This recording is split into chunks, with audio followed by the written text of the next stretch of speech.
పడుతున్నావు. దేవుని నమ్ముకున్న నీవు దేవుణ్ణి బట్టి గణపరచబడకుండా, దేవుని నామాన్ని బట్టి దేవుని నామమును గణపరచకుండా ఆయన పేరు చెప్పుకోవడానికి, ఆయన బిడ్డలని చెప్పుకోవడానికి సిగ్గుపడుతున్నారు.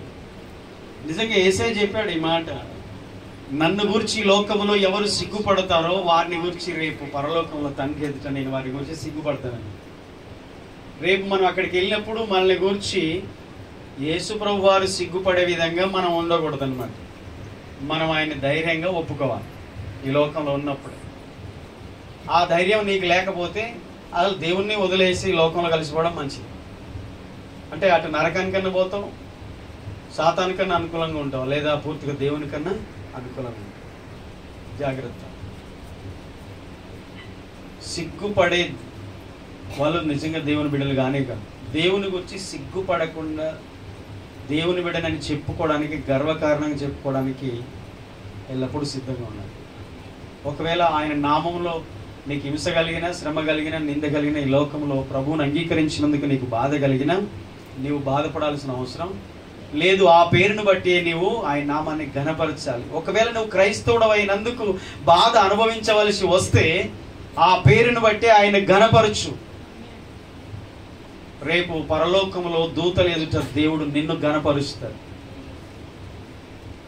అనవసరంగా దేవుని నమ్ముకున్నాను, అనవసరంగా క్రైస్తవునయ్యాను. ఎవరు డబ్బులు ఇచ్చి మత మార్పిడి చేయలేదు కదా, అందరూ అనుకుంటున్నట్టు. చేయడానికి ఇది మతం కాదు కదా.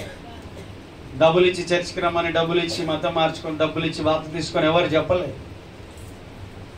అది దేవుడు నీ హృదయాన్ని మార్చి నీ మనస్సును మార్చాడు. మతం కాదు ఇది, మార్గం, పరలోకానికి మార్గం. ఆమేన్, ఆమేన్. జాగ్రత్త. దేవుని గురించి సిగ్గుపడకుండా మీరు ఉండాల్సిందే కోరుకుంటున్నాను. అతని వాక్యం అంగీకరించిన వారందరూ బాప్తిస్మం పొందిరి. ఇంచుమించు 3000 మంది చేర్చబడారు. అతని వాక్యము, ఎవరతడు? దైవ సేవకుడు. దైవజనుని వాక్యము అంగీకరించిన వారు చేర్చబడ్డారు. ఇంతకీ దైవ సేవకుడు దేవుడు పంపించిన వ్యక్తిగా, దేవుడు తనకిచ్చిన ఉపదేశాన్ని ఏదైతే తన ప్రజలకు దేవుడు తెలియజేయాలనుకుంటున్నాడో, అనాది కాలం నుండి కూడా దేవుడు తన ప్రజల కొరకు ఒక మనిషిని, ఒక సేవకుని లేపుతాడు, నిలబెడతాడు, లేక పంపిస్తాడు. తన ప్రజల్ని విడిపించడానికి, తన ప్రజలను రక్షించడానికి, తన ప్రజలను తోడుకొని పోవడానికి, తన ప్రజలకు తన సంకల్పం, తన ఉద్దేశాన్ని తెలియజేయడానికి ఆయా కాలంలో దేవుడు ఇప్పటి వరకు కూడా జనముల్లోండి కొంతమంది ఆయన కొరకు సేవకుల్ని లేపుతాడు, పంపిస్తాడు. ఆ సేవకుని మాట ప్రజలు వినాలి, ఆ ప్రజలు లోబడాలి, ఆ ప్రజలు అంగీకరించాలి. అప్పుడే వారు ఆశీర్వదించబడతారు. ఇది నా మాట కాదు. చూడండి ఒకసారి అపోస్తల కార్యములు 4వ అధ్యాయం 3వ అధ్యాయం 26వ వచనం చదవండి. దేవుని వాక్యం ఏం రాయబడిందో చూడండి. అపోస్తల కార్యం 3:26. దేవుడు తన సేవకుని పుట్టించి మీలో ప్రతి వారిని వాని దుష్టత్వము నుండి మళ్లించుట వలన మిమ్మును ఆశీర్వదించుటకు ఆయనను మొదటనే మీ యొద్దకు పంపెనని చెప్పాను. హల్లెలూయా. దేవుడు తన సేవకుని, ఇక్కడ రాయబడింది యేసును గురించి రాయబడిన లేఖనం. యేసు సేవకుడుగా, అపోస్తలుడుగా, ప్రధాన యాజకుడుగా పిలువబడ్డాడు. హెబ్రీ పత్రిక 13వ అధ్యాయం 1వ వచనం చూస్తే, అపోస్తలుడును ప్రధాన యాజకుడైన యేసు మీద లక్ష్యం ఉంచండి. యేసు కూడా పంపబడిన వాడు. అపోస్తలుడుగా, సేవకుడుగా, దేవుని సేవకుడుగా ఆయనకు బిరుదులు ఉన్నాయి. దేవుడు తన సేవకును పంపించి ఏం చేయాలనుకుంటున్నాడు? తన ప్రజల్ని ఆశీర్వదించాలనుకుంటున్నాడు. తన నమ్మిన బిడ్డలని దేవుడు ఆశీర్వదించాలనుకుంటున్నాడు. అయితే మొదట తన సేవకుని తన ప్రజల దగ్గరికి పంపిస్తాడు. తన ప్రజల యొద్దకు పంపబడిన సేవకుని మాట ప్రజలు వినాలి. దేవుడు ఏ సందేశం ఇస్తాడో ఆ సందేశాన్ని ప్రజలకు తన సేవకుడు బోధిస్తాడు, దేవుని సేవకుడు బోధిస్తాడు. దేవుడిచ్చిన ఉపదేశమును, ఉపదేశ క్రమమును, ఆ సందేశాన్ని, ఆ వాక్యాన్ని, దేవుడిచ్చిన బోధను, అపోస్తలుల బోధను, దేవుడిచ్చిన సత్య వాక్యమును ప్రజలు స్వీకరించాలి, అంగీకరించాలి, లోబడాలి. అది హెచ్చరికైనా తీసుకోవాలి, ఆశీర్వాదమైనా తీసుకోవాలి, గద్దింపైనా తీసుకోవాలి, దీవెనైనా తీసుకోవాలి. ఆశీర్వాదం తీసుకుంటావు, హెచ్చరికను తిరస్కరిస్తావు. ఆశీర్వాదం కావాలి, వాగ్దానం కావాలంటావు, గద్దింపును వ్యతిరేకిస్తావు. దేవుడు తన సేవకుని పుట్టించి మీలో ప్రతి వాని దుష్టత్వం నుండి మళ్లించుట వలన మిమ్మల్ని ఆశీర్వదిస్తాడు. దేవుడు ఎప్పుడు ఆశీర్వదిస్తాడు తెలుసా? నీవు పాపములో ఉండగానే దేవుడు నిన్ను బహుగా దీవిస్తాడు. ఇది అబద్ధ బోధ. అలా దేవుడు దీవించడండి. దేవుడు ఏదైతే అసహించుకున్నామన్నాడో, ఏదైతే విడిచిపెట్టమన్నాడో, ఏదైతే వదిలేయమన్నాడో అది మనం మొదట చేయాలి.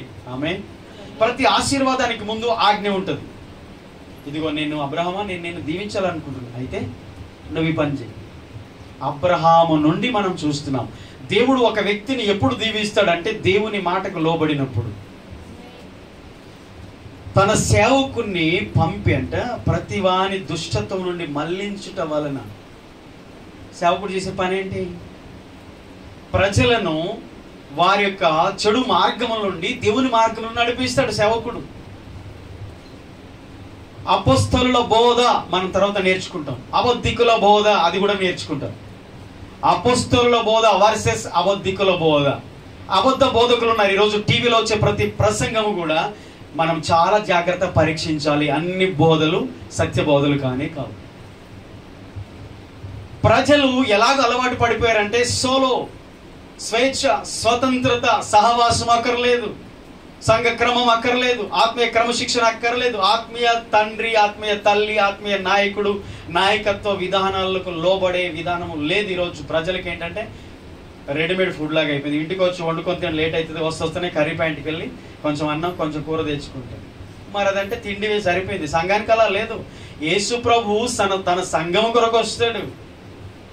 ఒంటరిగా ఉన్న వాళ్ళ కొరకు యేసు ప్రభు రావట్లేదు, సంఘము కొరకు రాబోతున్నాడు. అపొస్తలుల బోధలో సహవాసం ఉంది, రొట్టె విరుచడం ఉంది, ప్రార్థన చేయటం ఉంది. అపొస్తలుల ఆదిమ సంఘంలో మనం నేర్చుకునే విషయాలు చాలా ఉన్నాయి. ఈనాడు సంఘాలలో లేవు. ఇక ఆన్లైన్ వచ్చేసింది కదా, ఆన్లైన్ సర్వీసెస్. చర్చికి వెళ్ళకపోయినా ఫోన్లో చూసుకొని కాళ్ళు మూసుకొని కాసేపు ఫోన్లో వాళ్ళు ప్రార్థన చేస్తుంటే మనం కాళ్ళు మూసుకొని ఆమెనంటే అయిపోతుంది. మరి ఫోన్లో రొట్టె ఎత్తాడా? ఫోన్లో బర్త్డే చేస్తాడా? ఫోన్లో సమాధి కార్యక్రమం చేస్తాడా? ఫోన్లో పెళ్ళిళ్ళు చేస్తాడా? అసలు ఫోన్లో నీకు ప్రార్థన చేసేదానికి సంఘం ఉందా? అసలు కుటుంబం ఉందా? అసలు నాకు బ్యాక్గ్రౌండ్ తెలుసా? టీవీలో ప్రతిదీ కూడా బోధలు ఎలా వచ్చాయంటే దేవుని బిడ్డలారా మీరు బహుగా దీవించబడబోతున్నారా అంటాడు, అంతే. ఇక్కడ కళ్ళు మూసుకొని ఆమెనంటావు, దేవుడు ఇంకా దీవించట్లేదని కూర్చుంటావు. నీ లోపల ఏముందో ఆయనకు తెలియదు. సంఘము సహవాసం ఎందుకంటే కమ్యూనికేషన్. అందరూ ఒక చోట కూడినప్పుడు నీ పరిస్థితితో నీకు ఆమెకు తెలుస్తుంది, ఆమె పరిస్థితి ఆమెకు తెలుస్తుంది, ఆమె పరిస్థితి ఈమెకు తెలుస్తుంది, ఈ వ్యక్తి పరిస్థితి ఆ వ్యక్తికి తెలుస్తుంది. ఇక్కడ ఒకరి బలహీనతలు ఒకరికి తెలుస్తాయి, ఒకరి యోగ్యతలు ఒకరికి తెలుస్తాయి, ఒకరి లోపాలు ఒకరికి తెలుస్తాయి. ఎవరు బలహీనంగా ఉన్నారు, ఎవరు బలంగా ఉన్నారు, ఎవరు ఆరోగ్యంగా ఉన్నారు, ఎవరు అనారోగ్యంగా ఉన్నారు టీవీలో నీకేం తెలుస్తుంది? అసలు నీ లోపం ఏంటో, నీ అనారోగ్యం ఏంటో, నీ బలహీనత ఏంటో, నీ సమస్య ఏంటో వాడికి ఏం తెలుస్తుంది? అందుకే దేవుడు ఏం చెప్పాడంటే దేవుడు ఒక పద్ధతిని పెట్టాడు. సంఘము అనగా శరీరము. శరీరములో అన్ని అవయవాలు అతుక్కొని ఉంటాయా, వేరు వేరుగా ఉంటాయా? ఇప్పుడు ఈ చేయికి నొప్పి లేస్తుందంటే ఈ చేయికి తెలుస్తుందా లేదా? ఖచ్చితంగా తెలుస్తుంది. సహవాసంలో ఉంటే ప్రతిదీ నీకు తెలిసిపోతుంది. సహవాసం దూరంగా ఉన్నప్పుడు నీకేమైందో నాకు తెలియదు, నాకేమైంది నీకు తెలియదు, ఒకరి తెలియదు.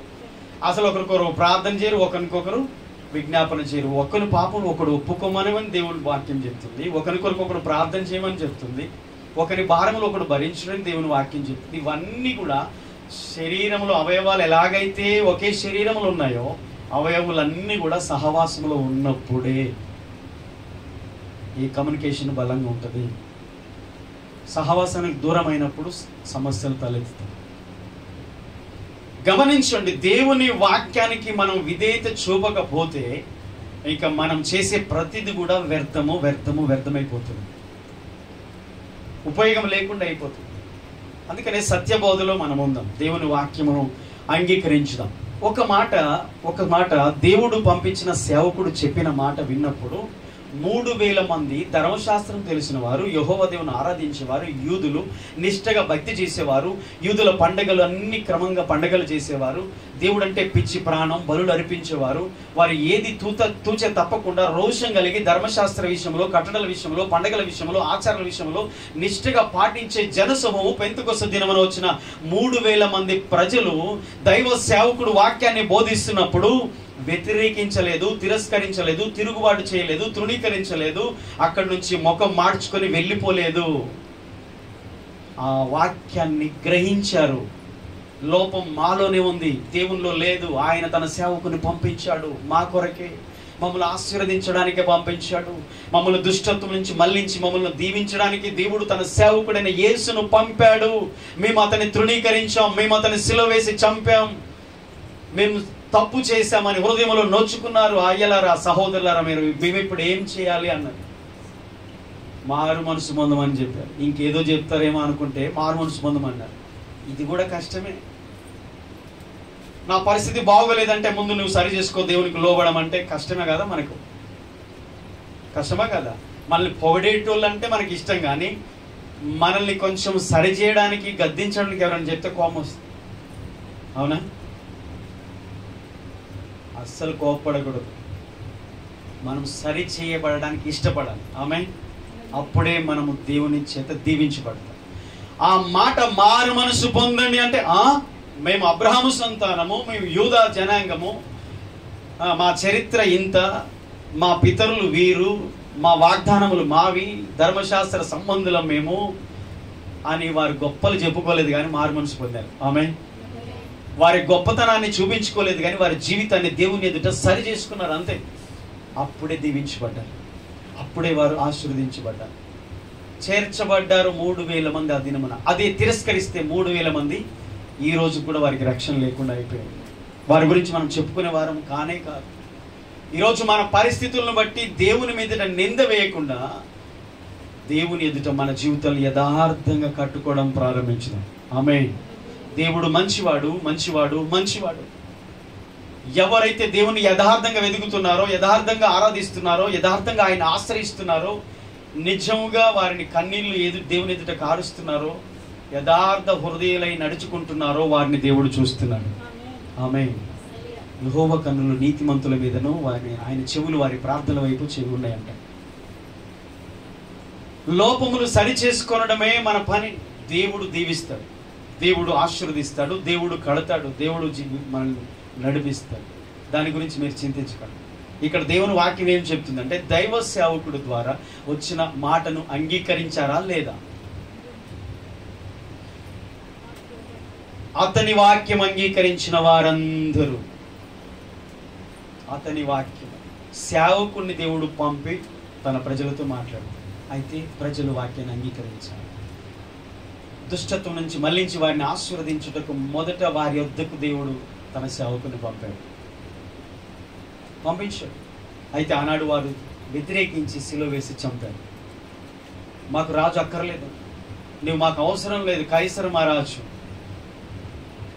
మహారాజు, రోమా గవర్నర్, రోమా చక్రవర్తి మాకు రాజు, నీవు కాదు. రోమా గవర్నర్ కూడా అన్నాడు, అయ్యా మీ కొరకు పంపబడిన నజరేయుడైన యేసును మీరు ఎందుకు సిలువ వేయాలనుకుంటున్నారు?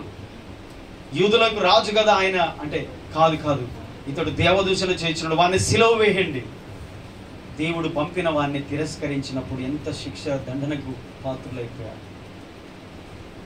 సేవకునికి లోబడటం నేర్చుకుంటే, సేవకుని మాట వినటం నేర్చుకుంటే, ప్రతి విషయం సేవకునితో షేర్ చేసుకుంటే, దైవ సేవకునితో సరైనటువంటి కమ్యూనికేషన్ సంబంధం ఉండి, లోబడి విధేయత కలిగి దైవ సేవకుని చేత దేవుడు పంపిన సందేశాన్ని అంగీకరించి లోబడితే ఎంత దీవించబడతారు, ఎంతగా ఆశీర్వదించబడతారు, ఎంతగా సమాధానం పొందుకుంటారు.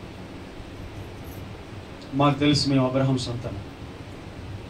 దేవుడు పంపించిన దేవుని కుమారుడు అని చెప్పుకుంటున్న ఈ యేసు అనే వానితో మాకు సంబంధం ఏంటి అనుకున్నారు. ఇతడు వడ్లవాని కుమారుడు కాడా? యోసేపు మరియల కుమారుడు కదా? ఇతని సోదరి వాళ్ళంతా మనతో ఉన్నారు కాదా? తెలుసు, ఫ్యామిలీ బ్యాక్గ్రౌండ్ తెలుసు. యేసు ఫ్యామిలీ, ఆయన ఫ్యామిలీ బ్యాక్గ్రౌండ్ అంతా తెలుసు. తెలిసినంత మాత్రం అంత అలుసా?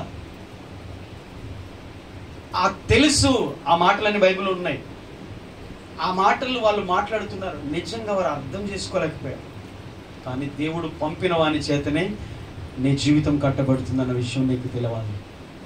దేవుడు నీ కొరకు పంపించిన వాని ద్వారానే నీ జీవితం కట్టబడుతుంది.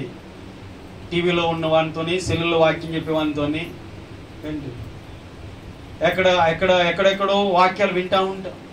అవి కాదండి. దేవుడు నీకు సంఘం ఇచ్చాడు, నీకు సిద్ధాంతం ఇచ్చాడు, సేవకుని ఇచ్చాడు, నీకు క్రమం ఇచ్చాడు. నువ్వు నాటబడి నీటి కాలువల యోరన నాటబడిన చెట్టు వలె, ఆకు వాడక ఫలమించు చెట్టు వలనే ఉండాలి. ఆమేన్.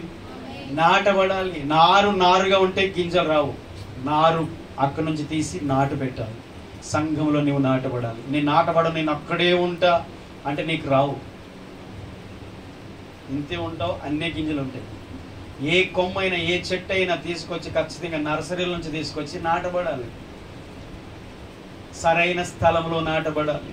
సరైన వాక్యములో, సరైన ప్రార్థన జీవితంలో, సరైన ఆత్మీయ సహవాసంలో నాటబడాలి. నాటబడితేనే ఫలిస్తాం.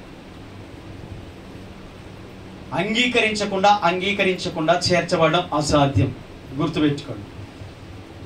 అంగీకరించకపోతే, స్వీకరించకపోతే మనము సంఘములో చేర్చబడడం లేక పరలోకంలో చేర్చబడడం అనేది జరగదు. ఆ చేర్చబడిన వారు 4 విషయాల్లో ఉన్నారు. మొట్టమొదటిది అపోస్తలుల బోధన. ఎడతెగక ఉన్నారు. మరి ఈనాటి ఆధునిక సంఘం, ఈనాటి సంఘాలు ఎలా ఉన్నాయి? ఎందులో ఎడతెగకున్నారు? ప్రార్థనలోనా, ప్రభువులలోనా, సహవాసములోనా, వాక్యములోనా అంటే 4 ఫెయిల్ అయిపోతున్నారు ఇప్పుడు సంఘాలు. చాలా వరకు ఇప్పుడున్నటువంటి విశ్వాసులు ఈ 4 విషయాల్లో ఫెయిల్ అయిపోతున్నారు. బాప్తిజం తీసుకున్న ప్రతి వ్యక్తి ఎడతెగక ఉండాల్సినవి, మానుకోకుండా, ఆపకుండా, కంటిన్యూషన్గా వారి ఆత్మీయ జీవితంలో, వారి యొక్క ఈ లోక సంబంధమైన విశ్వాస జీవితంలో అనుసరించాల్సిన 4 కంపల్సరీ.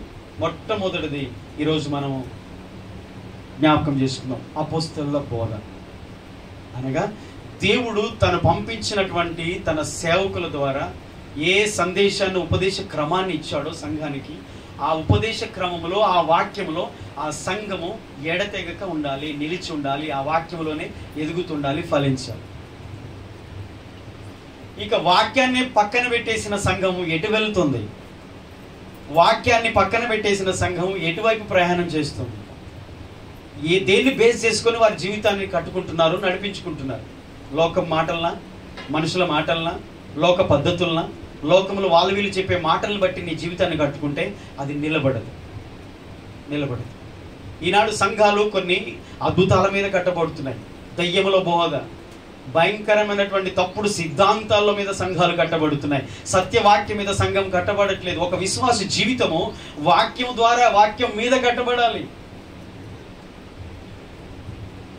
ఆ వాక్యమును వినాలి. చదువు రాకపోతే నేర్చుకోవాలి, వినాలి. చదువు వస్తే చదవాలి. ప్రతిరోజు వాక్యాన్ని చదువుకోవాలి. చదువు రాకపోతే వాక్యాన్ని వినాలి.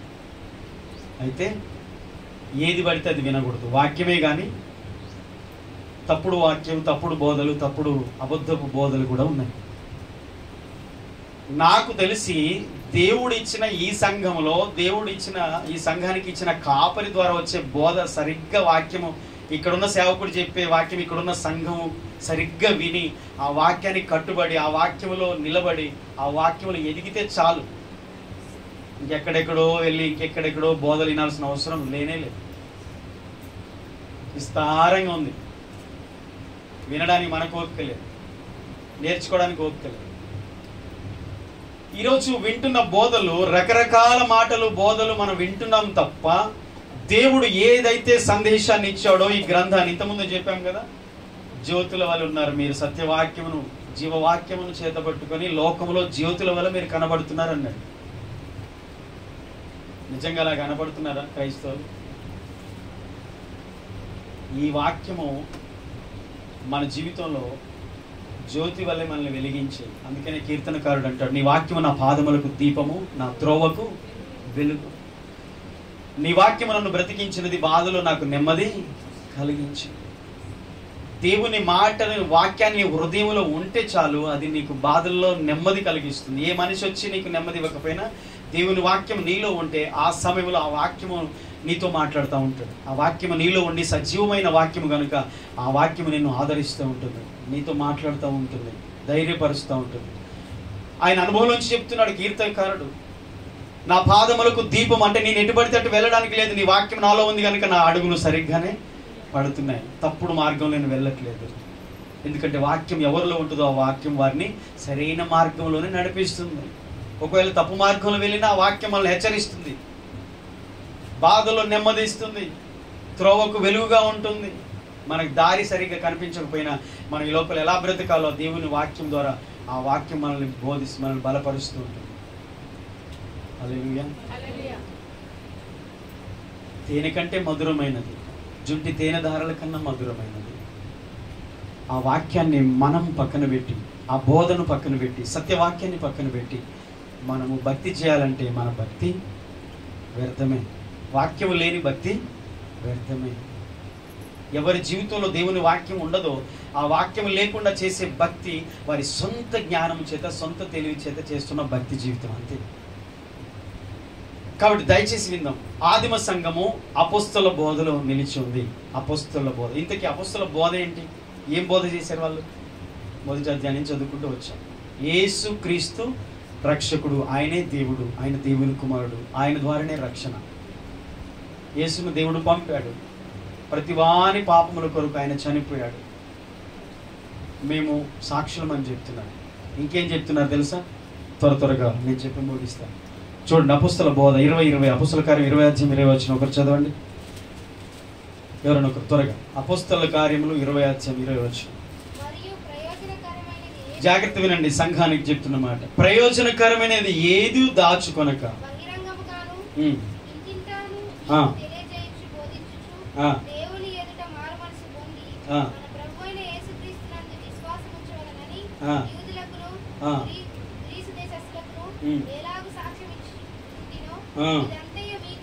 మీకు తెలుసు. ప్రయోజనకరమైనది ఏది నేను దాచుకోలేదు, బహిరంగంగా ఇంటింట మీకు తెలియజేస్తూ బోధించాను. ఏం బోధించాడట ఈ అపోస్తలుడు? ఏం బోధించాడు తెలుసా? మారు మనస్సు పొందమని బోధించాడు. ప్రభు అయిన యేసుక్రీస్తునందు విశ్వాసం ఉంచవలనని బోధించాడు. ఇది అపోస్తలులు చేసిన బోధ. క్రీస్తును ప్రకటించారు, క్రీస్తును బోధించారు. క్రీస్తే మార్గమని, మారు మనసు పొందమని, పాపములు విడిచిపెట్టమని అపోస్తలులు బోధించిన బోధ. మరి ఈనాటి బోధలు అలా లేవు. ఈనాటి బోధలు ప్రాస్పెరిటీ గాస్పెల్స్, కేవలం ఆశీర్వాద సంబంధమైన సువార్తలు. నువ్వెంత భయంకరమైన పాపములు ఉన్నా సరే, వ్యభిచారంలో ఉన్నావా ఉండు, దేవుడు నిన్ను దీవిస్తాడు. ఎలా దీవిస్తాడు? ఎలా దీవిస్తాడు? పాపములో ఉన్నవాడిని దేవుడు ఎలా దీవిస్తాడు? ఒకవేళ అది దీవించబడిన అది దేవుని దీవెన కానే కాదు. ఈరోజు నువ్వు ఎలా ఉన్నా పర్వాలేదు, దేవుడు నిన్ను ఆశీర్వదిస్తాడంటే ఏం బోధ అది? అపోస్తలుల బోధ. అపోస్తలులు అలాగ బోధించారా? యేసు ప్రధాన అపోస్తలుడుగా, ప్రధాన యాజకుడుగా ఉన్నాడు, కానీ యేసు బోధించలేదు.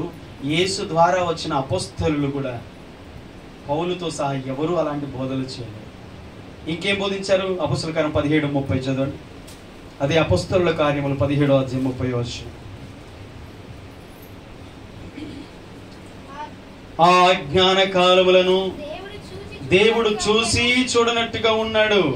ఇప్పుడైతే అంతటా అందరూ మారు మనసు పొందవలనని ఎవరికి ఆజ్ఞాపిస్తున్నాడు దేవుడు? ఆ బోధనే అపోస్తలులు బోధిస్తున్నారు. అదే చెప్తున్నారు. సృష్టికర్తను ఆరాధించండి, సృష్టిని కాదు. మారు మనసు పొందండి. అజ్ఞాన కాలంలో, నోవహు కాలంలో, ఆదాము మొదలుకొని నోవహు కాలం వరకు మన సాక్షి యుగం. అప్పుడు ధర్మశాస్త్రం లేదు. అజ్ఞాన కాలంలో దేవుడు చూసి చూడనట్టుగా ఉన్నాడు.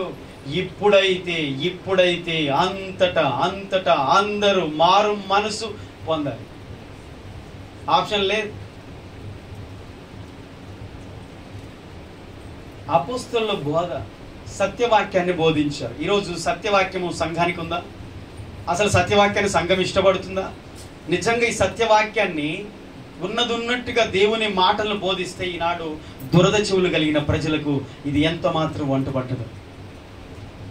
ఒక పిట్ట కథ కావాలి, ఒక కట్టు కథ కావాలి, ఒక సొల్లు కబురు కావాలి, ముసలమ్మ ముచ్చట్లు కావాలి, మనుషుల్ని మభ్యపెట్టి మనుషుల్ని మాయోపాయములు చేసే కపట బోధలు కావాలి, వేషధారణతో కూడిన బోధలు కావాలి. మీరు బాగోలేకపోయినా మీరు బాగున్నారు, సమాధానం లేకపోయినా మీకు సమాధానం అని చెప్పి అబద్ధ బోధకులు కావాలి, అబద్ధ బోధలు కావాలి ఈనాటి సంఘానికి. దేవుడు మాట్లాడుతున్నాడు, ఉన్నది దేవుడు చెప్తాడు. దేవుడు మనల్ని ప్రేమిస్తున్నాడు, మన కొరకు ప్రాణం ఇచ్చాడు, ఆయన మనల్ని పోగొట్టుకోడు, ఆయన మనల్ని విడిచిపెట్టాడు. కానీ మనకున్న కల్మషము కడిగి పరిశుద్ధపరిచి ఎత్తుకోవాలనుకుంటున్నాడు. మురికితో ఆయన ఎత్తుకోవడానికి ఇష్టపడట్లేదు. ముదిము వచ్చు వరకు నిన్ను ఎత్తుకునేవాడు నేనే అన్నాడా లేదా? మరి అన్నవాడు ఎత్తుకుంటాడా? మధ్యలో వదిలేస్తాడా? అంటే ఎత్తుకుంటాడు. అయితే ఆయన ఎత్తుకొని మనల్ని ముద్దాడే విధంగా మన పవిత్రమైన జీవితాలు ఆయనకు అర్పించుకోవాలి. మనలో ఇంకా పాపము ఉంటే, లోపము ఉంటే, ఇంకా లోక సంబంధమైనటువంటివి మనలో ఉంచుకొని మనము దేవునికి ఇష్టంగా ఉండడానికి సాధ్యం కాదు. అపోస్తులు బోధించిన బోధ, దేవుని యొక్క హెచ్చరిక, దేవుని యొక్క ఆజ్ఞలను బోధించారు, దేవుని ఉద్దేశాన్ని బోధించారు. దేవుడు ఏమనుకుంటున్నాడో ఈ కొత్త నిబంధన యుగంలో దేవుడు ఏం చెప్పాలనుకుంటూ ఆ విషయాలు చెప్పేశారు వాళ్ళు. హల్లెలూయా. అపోస్తుల బోధలో ఆదిమ సంఘం ఉంది, సత్యవాక్యంలో ఆదిమ సంఘం ఉన్నారు. ఎటు వెళ్ళాలన్నా ఏం చేయాలన్నా వాక్యం గుర్తుంది వారికి, దేవుని మాటలు గుర్తున్నాయి. అవి దాటి హద్దులు మీరి, సరిహద్దులు దాటి వారు వెళ్ళలేదు. దేవుని వాక్యం అనే బౌండరీస్ ఉంది వారి చుట్టూ. వాక్యాన్ని మీరుతున్నాం. ఇదిగో ఒక తప్పు చేయాలంటే దేవుని వాక్యము దీన్ని హెచ్చరిస్తుంది, మనం ఇది చేయకూడదు. ఆ బోధలో ఉన్నారు, ఆ వాక్యంలో ఉన్నారు. యోహాను సువార్త 15:7 యేసు ప్రభువు ఏం చెప్పాడు? నా యందు మీరును మీ యందు నా మాటలు నిలిచి ఉండిన ఎడల మీకు ఏది ఇష్టమో అడుగుడి, అప్పుడు మీకు. ఎప్పుడు యోహాను 17 ఎప్పుడు? చూడండి, నా యందు మీరుండాలి, మీ యందు నా మాటలు ఉండాలి, వాక్యం ఉండాలి, నా మాటలు ఉండాలి మీలో. అప్పుడు మీరు అడిగింది నేను ఇస్తానని. నా యందు మీరును 7వ వచనం, మీ యందు నా మాటలు నిలిచి ఉండిన ఎడల మీకు ఏది ఇష్టమో అడగండి. దేవుని మాటలు మనలో అవసరం లేదా? దేవుని వాక్యం అవసరం లేదా విశ్వాసుల జీవితంలో? దేవుని వాక్యము హృదయంలో నిండా నింపుకోవాలి ప్రతిరోజు. ఈరోజు విన్న వాక్యం ఈ వారం అంతా నీ హృదయంలో ఉండాలి, నెమర వేసుకోవాలి. అపోస్తలుల బోధలు ఉండాలంటే సత్యవాక్యంలో ఉండాలి. దేవుడు తన సేవకుల ద్వారా చెప్పిన ప్రతి మాటను నేను అనుసరించాలని దేవుని వాక్యంలో మన హృదయంలో ఉంచుకుంటాడు. జాగ్రత్త పడాలి. వాక్యాన్ని వదిలేసి మన హృదయంలో చెత్త అంతా నింపుకొని, లోకమంతా హృదయంలో నింపుకొని దేవుని బిడ్డలుగా చలామణి అవుతామంటే మనల్ని మనం మోసపుచ్చుకుంటాం. అపోస్తలుల బోధ గురించి చాలా సంగతులు ఉన్నాయి, సమయం లేదు కనుక చెప్పట్లేదు. అయితే రెండవది అబద్ధికుల బోధ కూడా ఉంది. దొంగ అపోస్తలులు ఉన్నారు, కపట సేవకులు ఉన్నారు, మోసపుచ్చే ఆత్మలు ఉన్నాయి, అబద్ధ బోధలు ఉన్నాయి, దయ్యముల బోధలు కూడా ఉన్నాయి. అవి మనకు చాలా అనుకూలంగా ఉంటాయి, మనకి నొప్పిని బాధను ఎంత మాత్రం కలిగించవు. ఎందుకంటే మనము ఎలాంటి పాపములో ఉన్నా మనల్ని హెచ్చరించేదిగా ఆ బోధలు ఉండవు. కాబట్టి ప్రజలు ఆ బోధలకే ఎక్కువ ఇష్టపడతారు. తిమోతికి అపొస్తలుడైన పౌలు హెచ్చరించాడు. ఈనాటి సంఘానికి ఖచ్చితంగా ఈ విషయాలు తెలియాల్సిన అవసరం ఉంది. ఎందుకైనా మనం ఒక 2 విషయాలు మనం జ్ఞాపకం చేసుకుని ముగించుకుందాం. మొదటి తిమోతి పత్రిక 4వ అధ్యాయము మొదటి 2 వచనాలు ఎవరైనా దయచేసి చదవండి ఒకసారి త్వరగా. తిమోతికి వ్రాసిన మొదటి పత్రిక 4వ అధ్యాయం మొదటి 2 వచనాలు. అయితే కడవరి దినములలో కొందరు అబద్ధికుల వేషధారణ వలన, మోసపరిచే ఆత్మల వలన దయ్యముల బోధలో లక్ష్యం ఉంచుతారు, విశ్వాసాన్ని పోగొట్టుకొని భ్రష్టులైపోతారని పరిశుద్ధాత్ముడు తేటగా బోధిస్తున్నాడు. హల్లెలూయా. దేవుడు ఇది తప్పు అని చెప్పిన దాన్ని కూడా అది తప్పు కాదు, చేయొచ్చు అని కాంప్రమైజ్ అయ్యే విధంగా బోధించే బోధలు ఉన్నాయి. ఉదాహరణకి హైదరాబాద్లో ఒక సంఘం ఉంది, నేను పేరు చెప్పట్లేదు, కానీ ఆ బోధ ఎలా ఉంటుందంటే, మనమందరము ఎలా రక్షించబడ్డాం? విశ్వాసం ద్వారా కృపచేతనే రక్షించబడ్డాం కదా. మనకి రక్షణ ఎలా వస్తుంది? విశ్వాసం వలన దేవుని కృప ద్వారా రక్షణ వస్తుంది. అయితే కృప అనేది మనకు దేవుడు ఇచ్చాడు. కాబట్టి మనము చేస్తున్నా చేయబోయే ప్రతి పాపం, ఎలాంటి పాపమైనా కావచ్చు, అది వ్యభిచారమైనా, విగ్రహారదైనా, అది మంత్ర విద్య అయినా, చిల్లంగి విద్య అయినా, చేతబడి అయినా, పాపమైనా, శాపమైనా, యేసుక్రీస్తు నామములో ఆ పాపములన్నిటి కొరకు దేవుడు రక్తాన్ని కార్చాడు. దేవుడు పాపములన్నిటి నుండి మనల్ని విడిపించడానికి ముందుగానే తన కృపను మనకు అనుగ్రహించాడు. కాబట్టి ఇక మనకేమి ఇబ్బంది లేదు. లైసెన్స్ వచ్చేసింది అనమాట. ఏమొచ్చింది? లైసెన్స్. దేవుని కృప ఉంది, నువ్వు ఏ పాపం చేసినా దేవుడు క్షమిస్తాడు. అంతేగా మనం బల్ల ముందు అందరం కూడా ఎంత ఏడుస్తున్నాం, మస్తుగా ఏడ్చాం కదా ఇంతకుముందు. ప్రభు బల్ల ముందు బల్ల తీసుకుంటప్పుడు ఎప్పుడు ఏడవని ఏడుపు, ప్రభు వల్ల అప్పుడు ఎంతగా ఏడ్చాం కదా ఇంతకుముందు. ఏడ్చామా లేదా? ఎందుకని? ఎందుకు ఏడ్చాం? మన పాపను బట్టి ఏడ్చామా? యేసయ్య మన కొరకు చనిపోయాడని ఏడ్చామా? లేకపోతే తీసుకోవడానికి అర్హత లేదని ఏడ్చామా? పక్కన వాళ్ళు వినాలని ఏడ్చామా? అసలు ఎందుకు ఏడ్చామో తెలియదు, మొత్తానికి ఏడ్చాం. సరే, ఏడవలసిన అవసరం లేదు అంటారు వాళ్ళు. ఆ బోధ ఎలా ఉంటుందంటే, నవ్వండి, ఏడవద్దు, మీరు ఏడవలసిన అవసరమే లేదు. ఎందుకంటే దేవుడు మనము చేస్తున్నా ఇక చేయబోయే పాపాలకు, రేపు కూడా ఇంకొక పాపం చేయొచ్చు, ఆ పాపం కొరకు కూడా 2000 సంవత్సరాల క్రితం రక్తం కార్చాడు. కృప అనేది మనకు ఉంది, ఇది లైసెన్స్. చెప్పండి ఏంటిది? రోడ్డు మీద బండి తోలాలంటే డ్రైవింగ్ లైసెన్స్ కావాలి కదా, లైసెన్స్ ఉందా నీకు అంటారు. బండి తోలాలంటే లైసెన్స్ కావాలి, పెద్ద వెహికల్ తోలాలంటే హెవీ లైసెన్స్ కావాలి. లైసెన్స్ చూపిస్తే వెళ్ళిపో. ఇప్పుడు తప్పు చేసిన వానికి లైసెన్స్ అనేది, కృప అనే లైసెన్స్ ఉందంట. ఈ బోధలు వినండి జాగ్రత్తగా. ఆ కృప అనే లైసెన్స్ పట్టుకొని సాతాను వచ్చి అడిగితే, ఇదిగో దేవుని కృప ఉంది, లైసెన్స్ పొందుకుని నేను ఎప్పుడో దేవుని కృపను పొందుకున్నా. ఈరోజు నేను వ్యభిచారం చేసినా, ఇష్టం వచ్చినట్టు తాగినా, ఇష్టం వచ్చినట్టు పాపం చేసినా, నేను ఏ పాపం చేసినా దేవుని కృప ఉంది, అది లైసెన్స్. ఈ బోధను మీరు సమర్థిస్తారా? మంచిగా అనిపిస్తుంది కదా ఈ బోధ? తప్పేమో అనిపిస్తా, ఎందుకంటే దేవుని కృప ఉంది కదా, కాబట్టి దేవుడు క్షమిస్తాడు. కాబట్టి మనం ఏ పాపం చేసి వచ్చినా ఇప్పుడు దేవా నీ కృప ఉంది కాబట్టి నన్ను క్షమించమంటే క్షమించేస్తాడు. క్షమిస్తాడా? క్షమిస్తాడు. కానీ ఎన్నిసార్లు క్షమిస్తాడు? ఒక్కసారి క్షమిస్తాడు, ఒక్కసారి క్షమిస్తాడు. ఇక సరే, మిస్టేక్ జరిగింది, పొరపాటు జరిగింది, రెండోసారి చేస్తాడు, క్షమిస్తాడు. రెండోసారి కూడా క్షమిస్తాడు. మరి మూడోసారి 100 సార్లు కాదు, 1,00,000 సార్లు చేసినా క్షమిస్తాడని బోధిస్తున్నారు. ఆ టీవీలో వచ్చే బోధలండి, ఆ బోధ వింటే కథం, నీ పని అయిపోయినట్టు, ఆ బోధకి నువ్వు అంకితం అయిపోతావు. ఇది ఎక్కదిగా అసలు ఈ చర్చి కూడా రాబుద్ది కాదు. ఎందుకంటే టీవీలో చెప్పేదే చాలా కమ్ముగా ఉంటుంది. ఎందుకంటే నువ్వు ఎలా జీవించినా పర్వాలేదు, దేవుని కృప ఉంది, అందరూ దానికి ఆకర్షితులు అయిపోతారు. దయచేసి ఆ బోధల నుంచి బయటికి రండి. ఎవరైనా ఇప్పటివరకు వినకపోయినా, ఒకవేళ ముందు రానున్న దినాల్లో టీవీలో కాదండి, మీ ఇంటికే వస్తారు. మీ ఇంటికే వచ్చి రకరకాల బోధలు చేసే వాళ్ళు ఉన్నారు. ఇంకా చాలా డాక్టర్నల్ సిద్ధాంతాలు ఉన్నాయి. మీరు ఆదివారం ఆరాధన చేస్తున్నారు, శనివారం చేయాలి, ఇదిగో చూడు అని చెప్తారు. ఆ 4 మాటలు చెప్పని మీ పని అయిపోతుంది.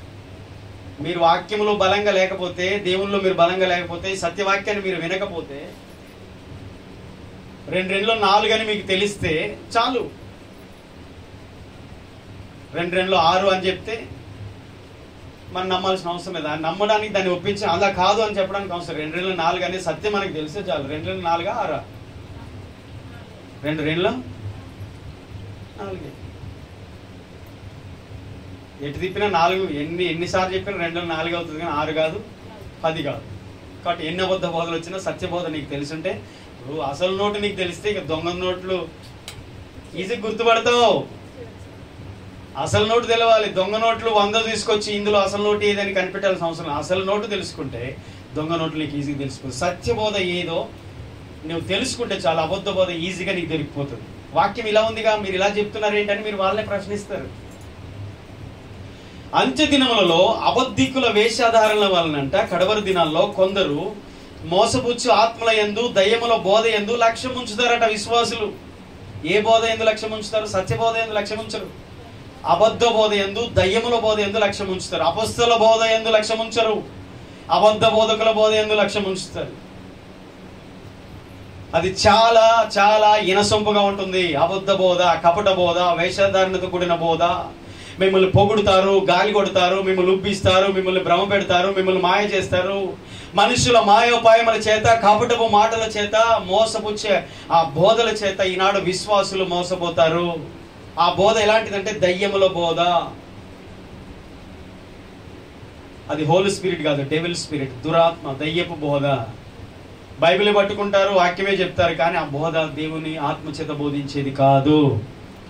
దయ్యము ఆత్మను కలిగి, మోసపుచ్చి ఆత్మను కలిగి బోధిస్తారు. ప్రజలకు వినసొంపుగా ఉంటుంది, ప్రజలకు మంచిగా ఉంటుంది, ప్రజలకు మంచిగా వినాలి.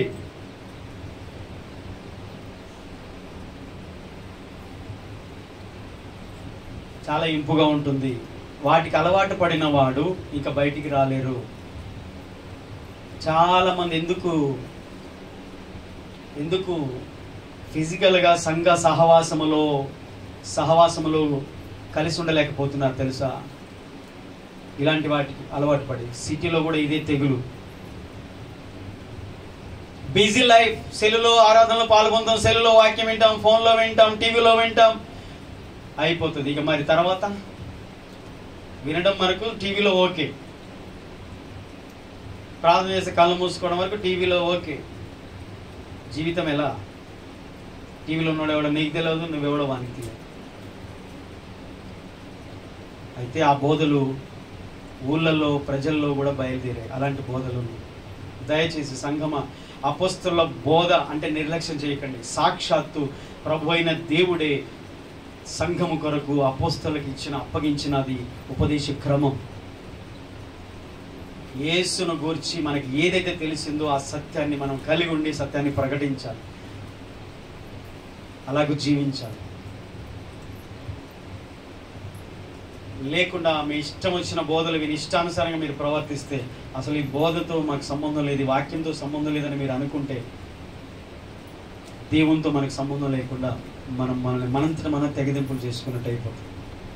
6-7 వచనాలు చూడండి. అపవిత్రమైన 6వ వచనం చదవండి. ఈ సంగతులను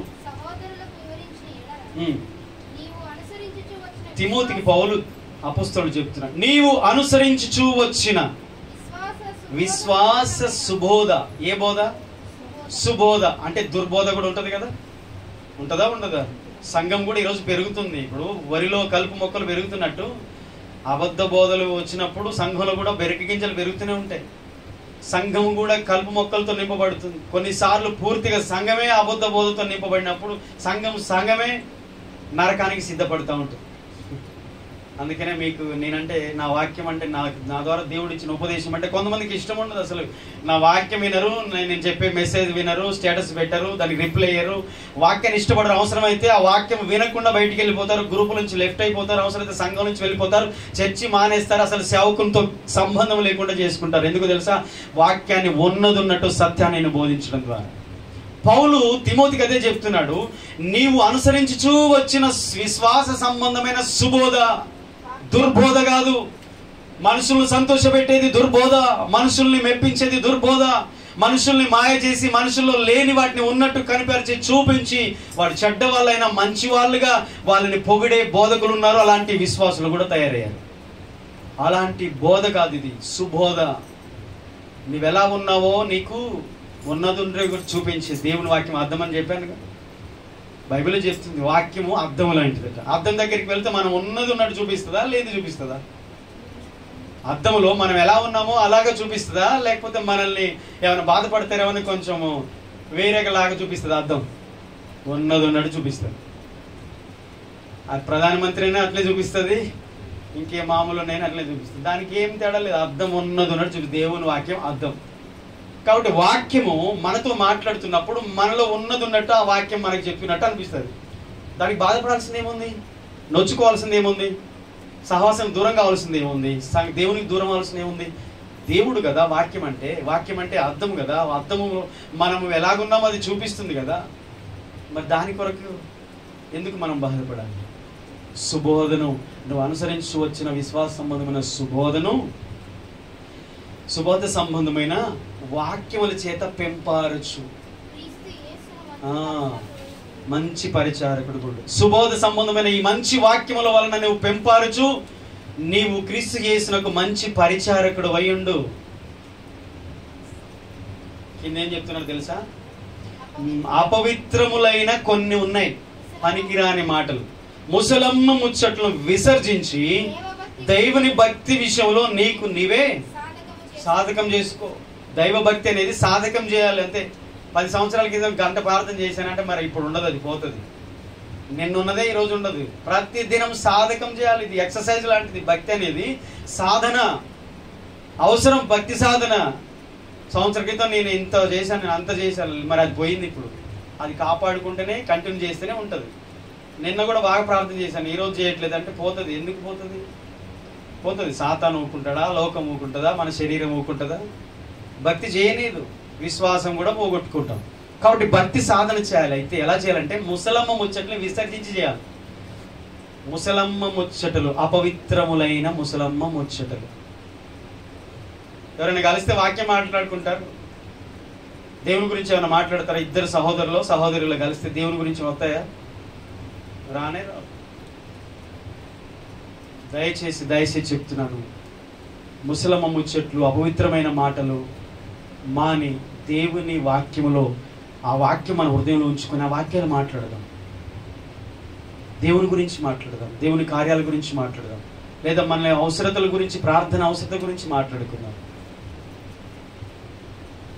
అందుకని అంటాడు అలాంటి వాటిని ఎక్కువగా చేయడానికి ఇష్టపడతారట. ఈ వచనం చదవండి, ప్రార్థన చేసుకో. 2 తిమోతి 4:3-4 అంటున్నాడు, కాబట్టి అపవిత్రమైన ముసలమ్మ ముచ్చట్లు విసర్జించి సుబోధ సంబంధమైన, విశ్వాస సంబంధమైన ఆ మంచి వాక్యముల చేత మనల్ని పెంపారుచు క్రీస్తు యేసునకు మంచి పరిచారకులుగా ఉందాం. ఎందుకనగా వినండి, జనులంట హితబోధను సహింపక దురద చెవులు గలవారై తమ స్వకీయ దురాశలకు అనుకూలమైన బోధకులను తమ కొరకు పోగు చేసుకుంటారట. ఒక్క నిమిషం ఆగుదాం. జనులు హితబోధను సహింపరంట. హితబోధ అంటే ఆరోగ్యకరమైన బోధ, సత్యబోధ, దేవుని వాక్యము, దేవుని మాట ఉన్నట్టు స్పష్టంగా బోధించే ఆ స్పష్టమైన బోధను కలిపి చెరపొద్దు. వాక్యానికి కలిపి చెరిపే బోధలు చాలా వచ్చాయి. ప్రజలకు అవి ఇష్టం అన్నమాట. సమాధానం లేని చోట సమాధానం ప్రకటిస్తారట. దేవుడు అంటాడు ప్రవక్తల ద్వారా, ఇర్మియా, హెజ్కేలు ప్రవక్తల నుండి మాట్లాడుతారు. ఇజ్రాయెల్లో కొంతమంది ప్రవక్తలు లేచి వచ్చి ఇజ్రాయెల్కు దేవుని కోపము, దేవుని ఉగ్రత, దేవుని శిక్ష రాబోతున్నా, వారు శత్రువుల దేశముకు బానిసలకు కొనిపోబడబోతున్నా, వారు తప్పిదములో పాపములో ఉన్నా వాటిని కప్పిపుచ్చంట ఎలాంటి బోధలు, ఎలాంటి ప్రవచనాలు చెప్తున్నారంటే ఈ ప్రవక్తలు, అబద్ధ బోధకులు వచ్చి మీకు సమాధానం, మీకు శుభము, యెహోవా మిమ్మల్ని ఆశీర్వదించబోతున్నాడు అన్నాడు. అసలు దేవునికి కోపం వస్తుంది వాళ్ళ విషయంలో. దేవుడు వాళ్ళని శత్రువులకు అప్పగించాలనుకుంటుంటే అబద్ధ బోధకులు వచ్చి ఏం చేస్తున్నారంటే దేవుడు మిమ్మల్ని దీవించబోతున్నాడని చెప్తున్నాడు. ప్రజలకు ఏది ఇష్టం ఇప్పుడు? దేవుని శిక్ష రాబోతుంది, ఇశ్రాయేలు ప్రజలారా మిమ్మల్ని పరిశుద్ధపరుచుకొని దేవునికి ఇష్టంగా జీవించండి, దేవుని తట్టు తిరగమని చెప్పే సేవకుడు ఇష్టమా? మీకు సమాధానం కలగబోతుంది, దేవుడు మిమ్మల్ని దీవించబోతున్నాడు అని చెప్పే సేవకులు అంటే ఇష్టమా? వాళ్ళకి అనుకూలంగా మాట్లాడే సేవకులు అంటేనే వాళ్ళకి ఇష్టం. దేవునికి అనుకూలంగా దేవుని ప్రణాళికను, దేవుని చిత్తాన్ని, దేవుని ఉద్దేశాన్ని ప్రజలకు బోధించే సేవకులు ఇష్టపడరు. అలాంటి బోధన ఇష్టపడరు. వాక్యం ఖచ్చితంగా బోధించినప్పుడు మనకు కొంచెం నొప్పి ఉంటుంది, కానీ ఆ వాక్యములో మనం నిలిచి ఉంటే దేవునికి ఇష్టమైన, ప్రియులైన పిల్లలుగా మనం ఉంటాం. వాక్యాన్ని, కష్టమైన వాక్యాన్ని స్వీకరించి వాక్యాన్ని బట్టి మన జీవితాలను సరిచేసుకొని ఆయనలో మనం నిలిచి ఉంటే ప్రియులైన పిల్లల వల్లే ఉంటాం దేవునికి. కానీ పారిపోతే ఉండలేం. అందుకనే జనులు హితబోధను అనుసరించరట, సహించరంట. తమకు అనుకూలమైన బోధకులను పోగు చేసుకుంటారు. ఎందుకంటే దురద చెవులు గలవారై స్వకీయ దురాశలకు. దురద చెవులు అంటే ఇప్పుడు వాక్యం చెప్తుంటే అసలు చాలా బోరు కొడుతుంది, ఇంట్రెస్ట్గా ఉండదు. వాక్యము బోధిస్తున్నప్పుడు నిద్ర వస్తుంది, ఆవలింతలు వస్తాయి, దిక్కులు చూస్తాం, అనాలోచనగా ఉంటాం. అదే ఒక కథ చెప్తే కన్ను రెప్పగొట్టకుండా, కదపకుండా అలాగే ఉంటారు అన్నాడు. ఇంకేందో చెప్పు, మాకు చాలా బాగుంది, కథలు బాగున్నాయి అంటారు. అదే వాక్యాన్ని చదివినా, వాక్యాన్ని చెప్పినా, వాక్యాన్ని వినడానికి ఇంట్రెస్ట్ అనిపించి. అయితే ఒక అవకాశం ఏంటంటే వాక్యం అంటే ఆశ, ఆకలి కలిగిన ప్రతి ఒక్కరికి, వాక్యం మీద ఇంట్రెస్ట్ ఉన్న ప్రతి ఒక్కరికి ఇది బోరు కొట్టదు. కానీ జనసమూహంలో ఈనాటి అంత్య దినాల్లో జరుగుతున్న సంఘటనలు జరగబోయే ముందుగానే దేవుడు పౌలు ద్వారా చెప్పించాడు. జనులు హితబోధను సహించరు కానీ దురద చెవులు గలవారై తమకు స్వకీయ దురాశలకు అనుకూలమైన బోధకులు ఏర్పరచుకుంటారు. అంటే వారికి స్వకీయ దురాశలు ఏవైతున్నాయి, ఇప్పుడు ఒకరు పాపం చేస్తున్నా ఆ పాపాన్ని సమర్థించే సేవకుడు వారికి కావాలి, హెచ్చరించే సేవకుడు. ఒక తప్పుదములో ఉన్నా, ఇప్పుడు దేవుడు దావీదు తప్పు చేసినప్పుడు నాతాను ప్రవక్తను పంపించాడు. నాతాను ప్రవక్తను పంపించి దావీదుని హెచ్చరించాడు. రాజుని నువ్వు తప్పు చేసావని అంటే రాజు నన్ను చంపేస్తాడు. ఒక్కసారి ఆయన ఒక మాట ఆజ్ఞిస్తే చాలు, కథం ఆ వ్యక్తి. కానీ దేవుని ప్రవక్తగా ఆయన వెళ్ళి గద్దించినప్పుడు ఆ తప్పును తానే చేశానని ఒప్పుకొని సరి చేసుకున్నాడు. అలాంటి విశ్వాసులు, దావీదు లాంటి మంచి మనస్తత్వం కలిగిన విశ్వాసులు సంఘం ఉంటే ఖచ్చితంగా దీవించబడతారు. ఆమేన్, హల్లెలూయా. ప్రజలు ఏం చేస్తారంటే వారి తప్పులను కూడా సమర్థించే బోధకులను ఏర్పాటు చేసుకుంటారట. మన గురించి మంచిగా చెప్పరు, మనకు అనుకూలంగా వాక్యాన్ని బోధించరు అని అనుకుంటే అనుకూలమైన బోధకులను ఏర్పరచుకుంటారు. మరి అపొస్తలుల బోధ ఏమైపోయింది? దేవుడు ఏం చెప్పాడు? అపొస్తలుల బోధ యందు ఉండాలి అని చెప్పాడు. కానీ ఈనాటి సంఘము, విశ్వాసులు ఇండివిజువల్గా, సోలోగా అపొస్తలుల బోధలు లేకుండా అబద్ధికుల బోధలు వెళ్ళిపోయారు. నానా రకాల బోధలకు వెళ్ళిపోయారు. వారికి అనుకూలంగా ఉన్న సేవకుల్ని ఏర్పరచుకొని పోగు చేసుకొని సత్యవాక్యమునకు చెవిని ఇయ్యక కల్పనా కథల వైపు తిరుగు కాలం వచ్చును. సత్యవాక్యానికి చెవి ఇయ్యరు, తప్పుడు బోధలకి, కల్పనా కథలకు, దుర్బోధలకి చెవిస్తారు. నువ్వు తప్పు చేయొచ్చు, ఏం కాదు. ఎవరైనా ఏదని చెప్తే చాలా హ్యాపీగా ఉంటుంది. కానీ బైబిల్ అలా ఎప్పుడు కూడా సమర్థించలేదు. దేవుని వాక్యం ఎప్పుడు అలా సమర్థించలేదు. మనుషులు అలా సమర్థిస్తారు. నువ్వు తాగినా తప్పు లేదు, నువ్వు తప్పు చేసిన తప్పు లేదు, ఈ పాపం చేసిన తప్పు లేదు, దేవుడు క్షమిస్తాడు అని సమర్థించే బోధలు ప్రజలకు ఇష్టం. కానీ ఎంతకాలం సమర్థించుకుంటారు?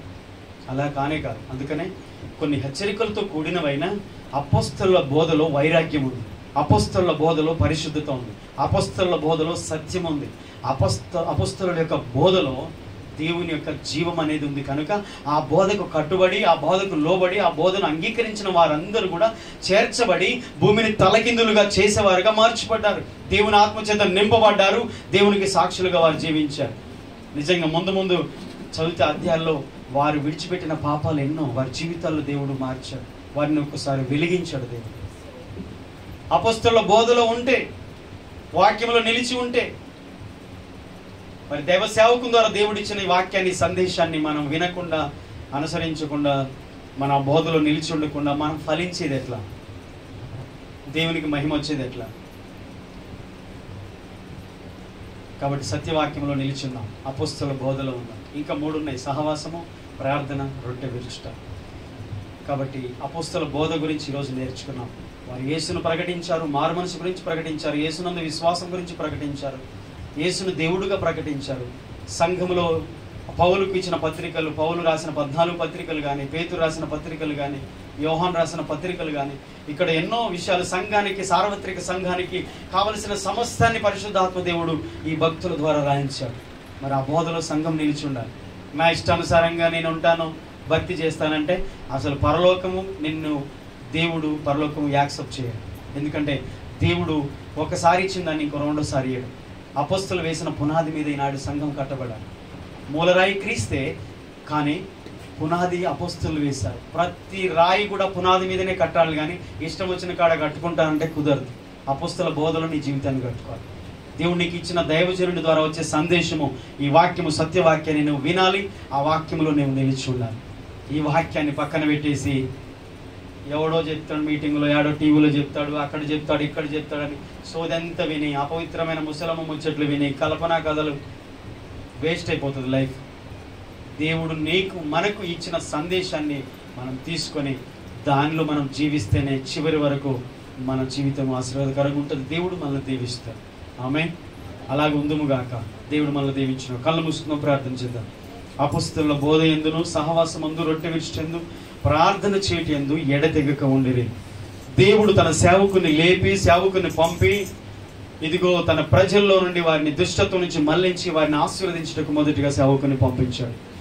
వారు అతని వాక్యం అంగీకరించిన వారందరూ కూడా చేర్చబడ్డారు. ఇంచుమించు 3000 మంది.